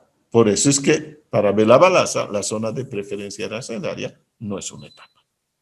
¿De acuerdo? ¿Está claro? Por lo tanto, las zonas de preferencia arancelaria son concesiones exclusivas, unilaterales que da un Estado a terceros estados. ¿Por qué? Ya les he dicho, tiene sus políticas de cooperación, sus políticas de comercio, etcétera, etcétera. En ese sentido, para Bela Balazsa, la primera etapa de integración es esta, la zona de libre comercio.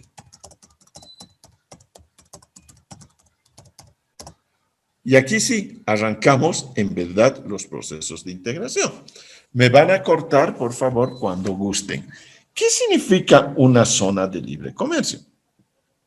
En este sentido, los estados van a acordar suprimir sus tarifas arancelarias o las barreras arancelarias entre ellos para favorecer inicialmente el comercio de bienes y posteriormente los comercios de servicios y posteriormente los de propiedad intelectual. ¿Cuál es la característica de una zona de libre comercio? Los estados, digamos, tomemos a Comunidad Andina. Generalmente van a tomar etapas y decir, ok, a partir del 2021 estoy haciendo una hipótesis. Esto es absolutamente teórico porque han avanzado. A partir del 2021 hasta el 2025 vamos a bajar nuestros aranceles entre los estados miembros a el 4%. Y se bajan, en ese caso, sus aranceles al 4%. En algunos, si quieren ustedes, y desde el 2025 al 30, escalonadamente hasta 0%. La zona se vuelve de libre comercio. ¿Por qué? Porque hay un flujo libre entre los productos elaborados productos, es decir, mercaderías o bienes, servicios y propiedad intelectual entre los Estados miembros. La zona de libre comercio, por lo tanto, se fija plazos, se fija condiciones y mecanismos de desgravación arancelaria, en tiempos que son negociados y que deben ser coherentes o deben ser razonables para los Estados miembros. En este sentido, está claro, ese flujo se va a dar entre los países que acabamos de señalar, que son los países miembros. Voy a entrar a hacer otra vez, esperemos un segundito. Les voy a hacer un pequeño dibujo. Vamos a bajar esta y vamos a ver si, entremos a la pizarra. Muy bien. Está la pizarra. Aquí, digamos que esta es la zona de libre comercio. ¿No es verdad? Aquí está Bolivia, aquí está Perú, aquí está Ecuador y aquí está Colombia. Bolivia, perdóneme, Perú, Ecuador y Colombia. Lo que hemos dicho, que nos vamos a poner esos plazos, va a ser para que circule el comercio entre nosotros. ¿De acuerdo? Y en ese sentido, miren, en esta primera etapa no se ha sofisticado todavía, pero cada uno de estos países tiene un tratamiento distinto con terceros estados. ¿Qué significa? Por ejemplo, Bolivia puede poner aquí un arancel, digamos, para electrodomésticos del 10%, mientras que el Perú puede poner 8%, el Ecuador 15% y Colombia 3%. Por lo tanto, solo hemos negociado entre nosotros. Pero con los restantes países, todavía tenemos en ese sentido diferencias en el tratamiento arancelario con otros países. En ese sentido, puede ser que yo tenga un tratamiento preferencial como Bolivia con Alemania, o puede ser que yo le pida una norma de origen muy fuerte a la China, y los peruanos no, y los ecuatorianos sí, y los colombianos no. ¿Me entienden? Lo único que hemos hecho es en la zona de libre comercio, esta es la zona de libre comercio, lo que somos nosotros. La historia con terceros estados, cada país seguirá tomando la política comercial que vea por conveniente. ¿Alguna duda? ¿Alguna duda? ¿No hay dudas? ¿Sí? Doctor, una consultita. En estas zonas de libre comercio, ¿los aranceles siempre van a ser cero? No, por eso dije que podían hablar y decir, no, señores, vamos a usar un arancel del 4% y después en 5 años podemos bajar a 2% y en otros 5 años a 0. O la otra, agarrar, es decir, del universo de ítems que tenemos o de aranceles, de los 1,500, por así decir, todos pueden ser 0, menos estos 15 productos que son sensibles. ¿Sí me entienden? ¿No es verdad? Y decir, la carne, la soya, la leche, los huevos, los productos que son sensibles, no. Estos los vamos a manejar nosotros, en este caso, los vamos a manejar todavía como si fueran, como que tengan un arancel. ¿Está claro? Y estas medidas serían bien interesantes para aplicarlas, para evitar el contrabando, ¿no, doctor? ¿Sabe cuál es el gran problema? Que el Estado boliviano a veces nos mete cantos de sirenas. ¿Usted sabe cuánto es el arancel para un auto nuevo? 49%. ¿Se da cuenta? El auto que usted se va a comprar en $10,000 o en 14,490, en Chile cuesta $10,000. ¿Cómo no vas a fomentar el contrabando? ¿Cuál es el argumento? ¿Qué necesita? Como dice nuestro presidente, platita. ¿Platita para qué? ¿Educación? ¿Platita para infraestructura? ¿Platita para salud? ¿Platita para...? Estoy de acuerdo. Pregunta. Y en verdad, nosotros, usted, los que estamos en este momento participando, ¿realmente nos beneficiamos de sus servicios? Ya se me va a decir que es solidario con el hermano campesino, sí. No, no he hecho esa pregunta. Estoy preguntando a ustedes, ¿se benefician? ¿Nos beneficiamos? Buena pregunta, pero dicen que es para beneficio de la sociedad boliviana. Primer elemento. El segundo, dice, vas a tener la mejor carretera. Acaba de venir Cochabamba, La Paz, que es lo mejor que tenemos. Hay cualquier cantidad de bachecitos. Entonces, ¿y cuánto nos cobran? He visto en el trameo, he calculado, 25 pesos. 25 pesos por auto. ¿Se dan cuenta cómo debería estar esa carretera? Y para colmo, lo que les había dicho, ¿quién es el directamente afectado por esta protección que tiene por el arancel? En este caso, de vehículos, de televisores o de línea blanca, lavadoras, cocinas o línea negra, televisores, estéreos, computadoras. El consumidor. ¿Por qué? Porque tú pagas ese 49%. Y como no estás dispuesto a pagarlo, fomentas al contrabando. Y se acabó la historia. Y entonces se dan cuenta que está mal implementado, está mal pensado. En este momento, a ver, piensen ustedes, un auto que cuesta aquí $30,000, en Chile cuesta $16,000. Y de pronto un tipo te dice, mira hermanito, el RAV4 que tú quieres comprar en $30,000, yo te lo consigo, ese mismo auto, en $22,000. ¿Lo compras? No me respondan. Ya se han respondido. ¿Por qué? Porque tengo $8,000 para hacer lo que me dé la gana. Y con eso puedo poner toditos los eléctricos a mi casa. ¿Y con qué? De contrabando. ¿Lo compras? Y entonces se dan cuenta que el gobierno que dice, no, los impuestos, ¿te beneficia?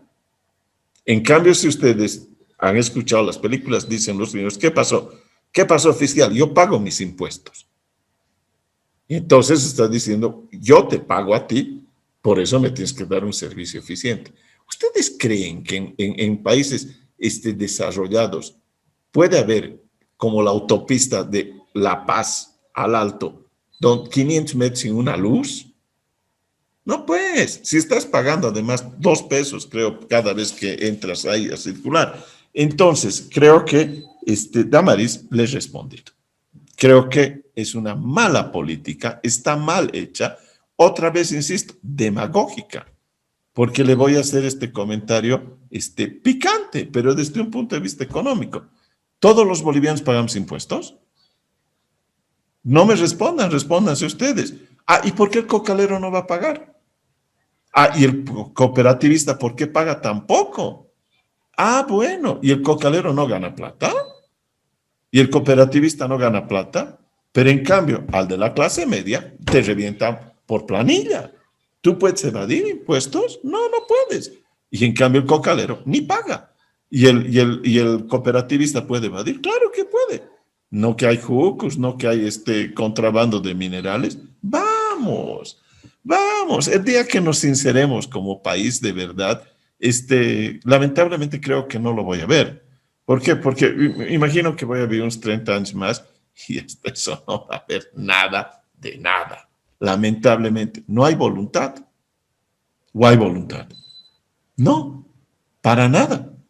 Nos gusta vivir así. Y entonces no nos sinceramos. No estoy hablando nada de política. Les estoy hablando de economía. La pregunta, para hacer, no que dicen que no hay que ser discriminador, todos somos iguales ante el Estado, que paguemos impuestos todos. Pero ese es pobre. Bueno, pues que no pague 13%, que pague 7%, que pague 5%. Pero pide vacuna. Por eso mismo, pues, hay que homogenizar esto. Lo demás es una tomada de pelo. ¿No es verdad? Yo he escuchado una cosa que a mí me dejó bestia. Pero no, ya no voy a contarles. pero brutalmente discriminatorio. Pero sigamos. ¿Algún comentario más sobre la zona de libre comercio? ¿No? ¿No hay comentarios? Vamos a la segunda, la unión aduanera. La voy a hacer corta, la unión aduanera. En ese sentido, vamos otra vez a nuestra pizarra, y la unión aduanera significa que en este caso, aquí están los 4 países, track, los 4 países, pon. En este caso tienen un arancel externo común. Se han uniformado.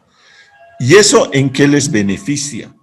¿En qué? En este sentido vimos que anteriormente podían tener sus políticas unilaterales cada uno de estos y de pronto este tenía, dijimos, 13, este 7, este 8, este 15. Pero meto de pronto por el de 8 y después ese producto que lo he internado lo voy a meter aquí, directamente y acabo de bypassarle o engañarle a este que me estaba pidiendo 13 y este tenía 8. En este sentido, todos nos vamos a uniformar y digamos que tenemos un arancel externo común del 6%. ¿Cómo? En ese sentido, no importa si entra por Colombia o por Bolivia o por Perú, por Ecuador, está uniforme. Aquí hay un punto muy interesante. Y entonces, ¿cuál va a ser? Che, hermano, ¿y cómo nos vamos a repartir esto? Porque el Perú, digamos, tiene un porcentaje mayor de ingreso por el Callao, por Matarani, o Colombia que también, y Bolivia y Ecuador menos, Bolivia menos. Entonces, lo que van a hacer es repartirse porcentualmente esa distribución del impuesto sobre el arancel externo común. ¿Has dado un punto más o te has profundizado algo más dentro del proceso de integración? ¿Está claro? ¿Comentarios? ¿Algún comentario, por favor?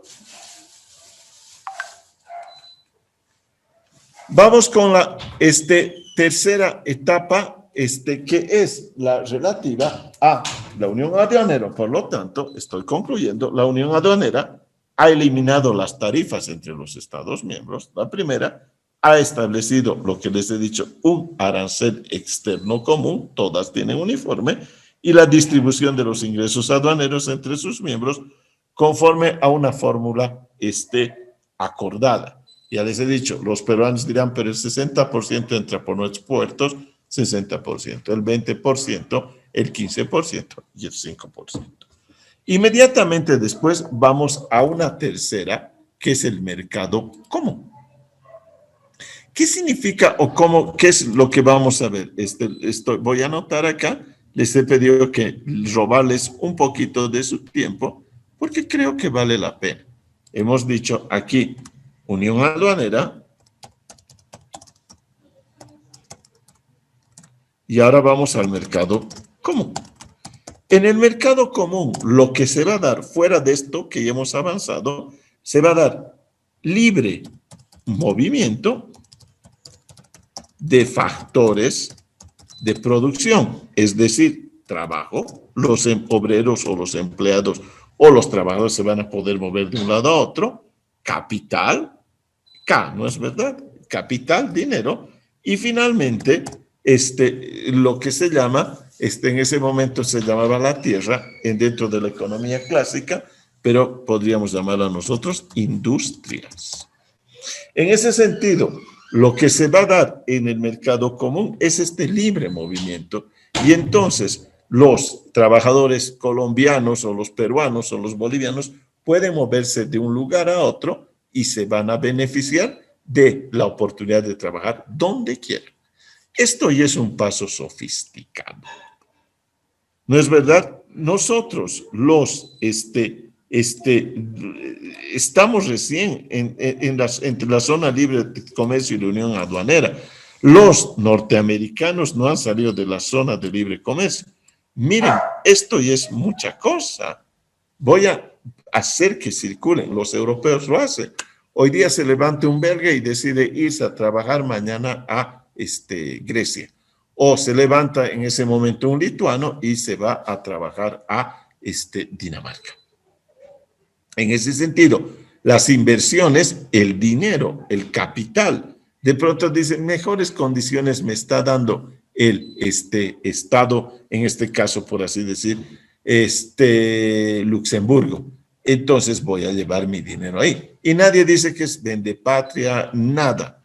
¿Por qué? Porque paga su impuesto y hay acuerdos en que se ha acordado ello, el libre tránsito, en este caso de capital, o pagan los impuestos que se han estipulado entre los Estados miembros del proceso de integración. Y las industrias, en este caso nosotros estamos sufriendo, los paseños estamos sufriendo a nivel local. Fíjense cuántas industrias se han cerrado en el Alto. Y parece que no hemos terminado de entender. Y todas se van a Santa Cruz, ¿sí o no? ¿Por qué? Porque las condiciones laborales que les da Santa Cruz son mejores.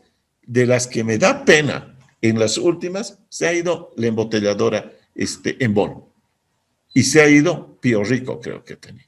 Y entonces, ¿cómo vas a dar trabajo a la gente del Alto si estás desestimulando a las industrias? ¿Acaso el Alto no se hizo para ser realmente una gran factoría? Pero sistemáticamente se han cerrado empresas. Y yo conozco de amigos que incluso han hablado con sobre ese hecho, chicos, se cierran empresas. ¿Cuántos quieren irse conmigo a Santa Cruz? Y se han ido. Y entonces, ¿qué estás dejando de oportunidades laborales a esta región del altiplano? Lo mismo pasa en la integración. En ese sentido, entenderán que Alemania, Francia van a acumular muchas industrias o muchas empresas, lo que no va a pasar en este caso con Portugal o no va a pasar con Grecia. ¿Por qué? Las condiciones están dadas de esa manera.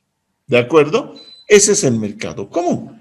Y finalmente vamos a pasar del mercado común a una unión económica. Es una sofisticación. La unión económica apunta a qué? En ese sentido, los estados van a negociar un mercado común. Y en este sentido, cuando hablas de un mercado común, van a armonizar sus políticas económicas nacionales. ¿Pero qué incluye esas políticas económicas? Monetaria, ahí está el euro, financiera, fiscal, industrial, agrícola. ¿De acuerdo? Entonces, cuando hay una unión económica, su nombre lo está diciendo, hemos llegado a armonizar todos los sectores que involucran la temática económica. Otra vez, ya les he dicho, puede ser comercial, puede ser financiera, puede ser tributaria, puede ser industrial, agroindustrial, agrícola, minera, hidrocarburífera, etcétera, etcétera, etcétera. ¿La Unión Europea está en eso? Sí, lo hizo en 1992, con lo que fue Maastricht. Y finalmente llegamos a la integración económica completa. Y estos señores están en integración económica completa. ¿Y qué significa ello? El grado de profundidad de la integración es tan grande y tan avanzado que vamos a armonizar y vamos a procurar uniformar. Esto va a llevar etapas. Primero armonicemos y después, ya les he dicho, unifiquemos políticas en el campo monetario, fiscal, pero ahora saltamos a temas sociales, como el tema de la salud, como el tema de la educación, como el tema de los transportes, como el tema cultural, de la seguridad interna, de la defensa externa, etcétera, etcétera, etcétera. Para todo esto, aquí hay una integración económica completa. Y esta es la que no han logrado hacer, una integración política. Los Estados Unidos de Europa. No han podido. Si ustedes me preguntan, ¿lo van a poder hacer? No, por mucho tiempo. ¿Por qué? Porque hay culturas brutalmente importantes. Alemania, entenderán que es Alemania. Francia, miren su rica historia. Italia, España, ¿Quién más podemos ver de esos así importantes? Los belgas, los daneses, mucha cosa, los suecos, entenderán, los checos. Entonces es muy difícil llegar a este punto, a este sueño europeo. Con eso he concluido lo de la integración, que necesita esto, supranacionalidad, es decir, una norma que esté por encima de las normas nacionales. Insisto, ¿quiénes van a acordar ello? Los propios estados. ¿A través de qué? De sus mecanismos constitucionales. Aquí nadie les está quitando ni obligando a nada. Y si ustedes se fijan, cada día hay más países europeos orientales que quieren ingresar a la Unión Europea. Y la gran mayoría de los últimos estados que se han metido a la Unión Europea son ex países que eran denominados socialistas. Está Bulgaria, está Rumania, está la República Checa, está Eslovaquia, está Polonia, está Lituania, está Letonia, está Estonia. La pregunta es, se las dejo a ustedes, ¿y por qué querrán ser parte de la Unión Europea? ¿Por qué no se quedaron como teóricamente deberían haberse, parece que es algo magnífico, y quedarse como un bloque socialista? Pero han decidido dejar el bloque socialista y ni siquiera se han quedado aislados, han pedido integrarse a él. Y lo mismo se dio con la Organización del Atlántico Norte, el tema de la defensa y seguridad. Toditos ellos han ido y han pedido ser miembros, pero no que eran amigos de los rusos cuando había la Unión Soviética. Sí, pero creo que no quieren ser amigos de los rusos. Algo debe pasar. O están ellos muy equivocados o nosotros no estamos entendiendo lo que es la realpolitik en esa región del mundo. Con eso habría concluido esta parte de la integración que para mí era muy importante darles. ¿Algún comentario, por favor? ¿No hay comentarios? ¿Están satisfechos con lo que hemos dado? Parece que sí. Parece que sí. Esta parte de la integración, obviamente que es regulación pura. Estoy cerrando todo lo que era el marco jurídico del comercio internacional, antes de que se marche. Primero, hemos hablado de lo que es la política comercial de un Estado. Estoy recapitulando. Hemos visto que la política comercial de un Estado tiene políticas comerciales que pueden ser mal vistas por otros Estados, porque les puede afectar en su relación comercial. Y después hemos visto que esas políticas comerciales no pueden estar, pues, dibujo libre. Necesitan un sistema regulatorio y entonces, a través de ese sistema regulatorio, surge el marco jurídico del comercio internacional que está, en este caso, si ustedes quieren, a nivel internacional, es regulado por la Organización Mundial del Comercio. Y a niveles subregionales o regionales, la Unión Europea tiene sus sistemas normativos. Y para Bolivia, por ejemplo, nosotros tenemos varios procesos de integración. Somos parte de la OEA, después somos parte de la Comunidad Andina de Naciones, somos miembros asociados al Mercosur, no podemos ser completos, tendríamos que salirnos de la Comunidad Andina para ser Mercosur, estamos en el ALADI, estamos en el ALBA, que está en estado pero catatónico, éramos de UNASUR, seguimos todavía porque no nos hemos salido, somos de FONPLATA. ¿Qué otros procesos más de integración me debo estar comiendo? FONPLATA, somos del Tratado de Cooperación Amazónica. Miren cuántos ya les he nombrado entre procesos de integración a los que pertenece Bolivia. Espero que les haya sido útil. Lamentablemente, el tiempo, de verdad, sigue siendo un gran enemigo para poder explayarnos en la materia. ¿Algún comentario? Una consulta, doctor. Benjamín. ¿Bolivia actualmente pertenece a alguna zona de libre comercio? Comunidad Andina de Naciones. Pero miren, ¿ha visto el número 2? ¿Y ha visto el número 6 donde están los europeos? Mire cuántos años va a pasar para eso. Solamente piense en esta circunstancia. Y después decimos que somos unos fariseos. ¿Nos gustaría que entren los peruanos a trabajar a Bolivia? No me responda. Son las preguntas que no hay que responder porque uno sabe la respuesta. Así de simple. ¿Nos gustaría que haya más colombianos aquí? No me responda. Y si nos abrimos a eso, gustaría que las pocas empresas que quedan en Bolivia se vayan a Colombia o al Perú.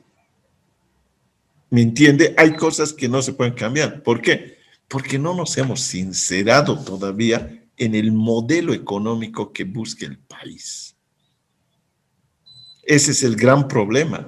No tenemos un norte definido.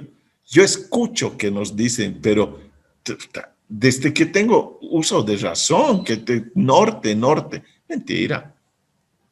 Y cuando le digo uso de razón, o sea, cuando salí de la universidad, estoy hablando del 87, 88. Sigue el cuento de sirenas, ¿no? Ahí está. ¿Algún comentario más, por favor? Doctor, usted nos dice que quisiéramos nosotros que llegaran inversiones extranjeras. Es cierto que no, pero ellos tampoco quieren llegar a Bolivia, doctor, porque... No, yo quiero que vengan. ¿Cómo no voy a querer? Claro, a pero ver, imagínese, Benjamín, Bolivia necesita plata y que venga un tipo y me diga, yo te voy a poner 3,000 millones de dólares. ¿Cómo no voy a querer que venga? Pero va a jugar sus condiciones. No te va a venir a ayudar al proceso de cambio ni a la revolución. No. Él viene a hacer negocios. Eso es lo que no terminamos de entender. El tipo te va a decir, ¿sabes qué? Yo te ayudo para que tengas plata para tus procesos de cambio y revolución, pero yo quiero que me llevar el 33% de utilidad. ¿Lo quieres o no lo quieres? Ah, no, pero es que nos estás robando, etc. ¿Lo quieres o no lo quieres? Listo. Ah, ¿no quieres? ¿No quieres que en Potosí me lleve 33% de utilidad? No, porque no estás saqueando. Ah, ya, chao. Al día siguiente, noticia de último momento.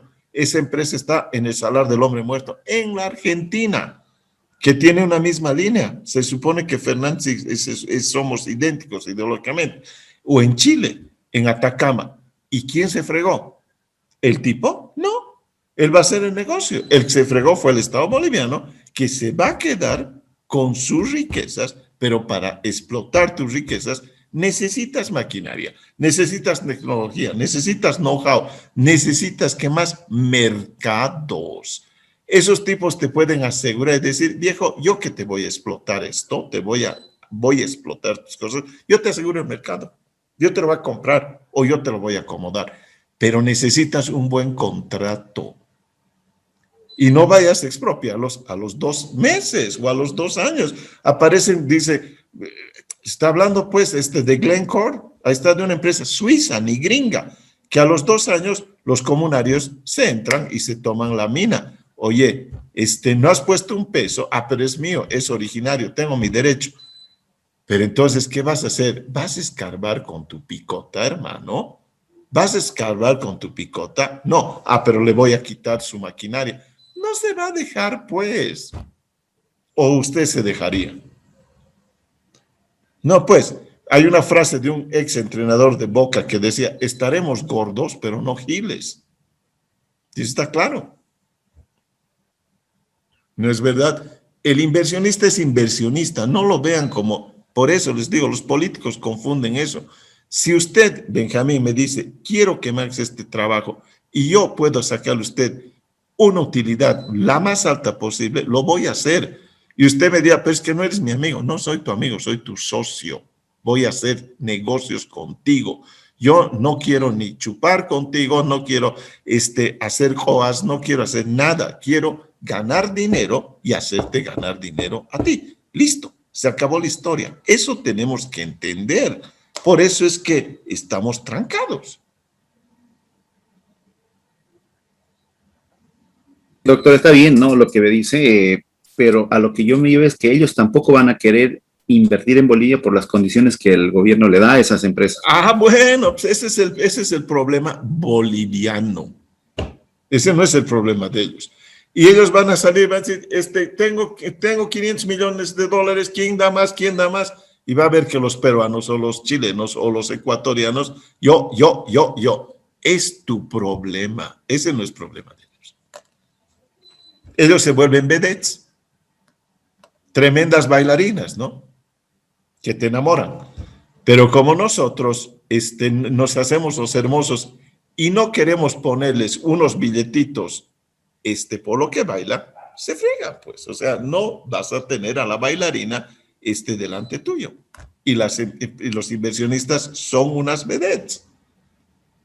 Vean quiénes tienen litio. No solamente son los bolivianos. Sería maravilloso que exclusivo Bolivia tiene litio. No seamos giles. Les voy a mandar en este minuto ese documento para que no puedan dormir esta noche sobre los autos alemanes y el litio del Salar del Hombre Muerto en la Argentina. Es negocio. Así de claro. ¿De acuerdo? Eso les estoy metiendo. Puede ser que yo sea, qué sé yo, después de la secta de los franciscanos, no sé qué, que amo al prójimo, todo. Pero esta cátedra es negocio. Y tenemos que dar la materia como es. Hermano, me debes 30 centavos. Oye, no, pues perdona, no, el negocio dice que me debes 30 centavos y me tienes que pagar, pues. Perdóname, pues, no. Ese es el negocio. Si no, dejo de ser comerciante. ¿Cuál es el propósito del comerciante, Benjamín? Lucro. Entonces, ¿para qué nos vamos a tomar el pelo?